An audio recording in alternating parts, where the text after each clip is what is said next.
দেখুন দাদা, আমার সন্তান একেবারেই সাধারণ। কখনো ফেল করেনি ঠিকই, কিন্তু যেসব নম্বর জনসমক্ষে বলা আজকাল বারণ, সেরকম পায়। মানে ওই 60 থেকে 80, 90 হবে আগামীতে তার নই প্রত্যাশী। কারণ আমি তো জানি সন্তানটি আমার অতি সাধারণ। তবে কি জানেন, টিউশনি বাড়ায়নি তবু অকারণ। কারণ আইআইটি বা নিট যত করি খিটখিট, ওতে ওর জায়গা হবে না।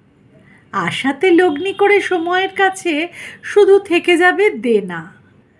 তাই বলে ভাববেন না বোকা হাবা, কিঞ্চিৎ বই পড়ে, দিব্যি খেলতে পারে ক্যারাম আর দাবা, আশেপাশে কি হচ্ছে সে খবরও রাখে।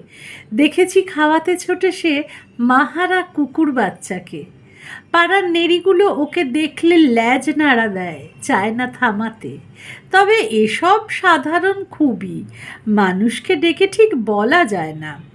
মানে ও তো ক্যারাম বা দাবা চ্যাম্পিয়ন নয়, খেলে, ভালোবাসে বলেই বোধ হয়।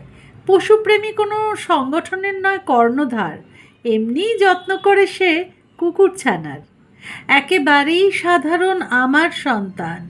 খেলাধুলো করে বটে, শখ করে শিখে বাবু গিটারও বাজান। আবার ভাববেন না যেন স্কুল টিমে খেলে, ধুলো কাদা মেখে ফেরে রোজই বিকেলে। তবুও খেলাতে সে এমন কিছু না, না হবে ঝুলন গোস্বামী, না মারাদোনা। গিটারেও বাজাবে না কঠিন রাগিনী। মোট কথা আগামীর তারকা সে নয় কোনো দিনই, স্রেফ মোটামুটি। এই হয়ে থেকে যাবে কৈশোর পেরিয়ে আজীবন। বলছি তো সন্তানটি আমার দাদা খুবই সাধারণ। তবে কি জানেন, ওর মার জ্বর হলে জাগে সারা রাত, কিছুই করতে পারে না তবু মাথায় বোলাবে হাত।